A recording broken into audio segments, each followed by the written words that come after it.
और अपनी पत्नियों को ये समझाओ कि आप भी किसी की बहन हो, आप भी किसी की बेटी हो, आपका भी एक मायका है। जैसे आपका मन करता है आपके मायके में जाने का, आपके भाई से बात करने का, आपकी माँ से बात करने का, ऐसे ही हमारी बहन का भी हमसे बात करने का मन करता है। देखिए, कहते हैं कि जैसा एक बहन रिश्ता निभाना जानती है ना भाइयों से, ऐसा इस पृथ्वी पर, इस दुनिया में कोई नहीं जानता। वरना आप मुझे बताइए, एक बहन हजारों बार जलील होकर पीहर की चौखट से चली जाती है और फिर भी अपने पीहर में वापस लौटती है, एक उम्मीद लेकर कि शायद अब की बार मुझे जलील नहीं किया जाएगा।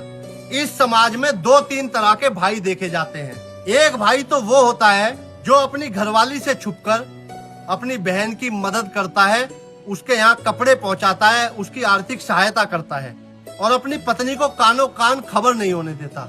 एक भाई वो भी देखा जाता है इस समाज में जो माँ बाप के प्रेशर में आकर अपनी बहनों की इज्जत करता है। माँ बाप है इसलिए वो बहनों के यहाँ तीज त्योहार दे रहा है, वरना वो नहीं देना चाहता। एक भाई वो भी है जिनके माँ बाप भी जिंदे हैं, लेकिन माँ बाप के होते हुए वो माँ बाप के सामने उनकी बेटियों को दुत्कारता है, फटकारता है और अपनी बहनों का सम्मान नहीं करता। मैंने 2-3 दिन पहले एक रावण के ऊपर एक बात बोल दी थी कि भाई रावण ने कम से कम अपनी बहन की सुनी, एक भाई होने का फर्ज निभाया, चाहे वो उसने गलत डिसीजन लिया, चाहे कुछ भी लिया, लेकिन उसने सूर्पनखा की सुन के एक युद्ध छेड़ दिया, तो अपनी बहन का साथ दिया। 2-4 लोगों के उस बात पर मुझे मैसेज आते हैं और वो ये कहते हैं कि उसने अपनी बहन की सुनी थी तभी तो उसका नाश हो गया।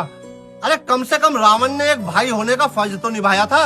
ये जो बाद वाले 2 तरह के भाई हैं, ये कौन सी नस्ल के पैदा हुए हैं? ये जो 2 तरह के भाई हैं, ये अपनी घरवालियों से इतना डरते हैं, इतना कांपते हैं कि जैसे वो इन्हें घोल के पी जाएगी। अरे वो भी तो किसी की बहन है जो तुम पर रोक टोक लगा रही है कि तू अपनी बहन से बात नहीं करेगा। वो भी तो किसी की माँ की बेटी है, उनका भी तो कोई भाई होगा, उनका भी तो कोई पीयर होगा। आप लोग उन पर रोक टोक क्यों नहीं लगाते? जब वो आपकी बहनों पर लगाम लगा सकती है, आप पर लगाम लगा सकती है, तो क्या आप अपनी बीवी पर लगाम नहीं लगा सकते? मैं नहीं कहता कभी किसी की बहन बेटी को दुखी करो, लेकिन जहां आपकी बहन बेटी को मान सम्मान ना मिल रहा हो आपकी पत्नी के द्वारा, तो क्या आपको बोलना नहीं चाहिए? सच बोलना गुनाह नहीं है और सच बोलने की कोई सजा नहीं मिलती। सच बोलने वाले का परमात्मा भी साथ देता है।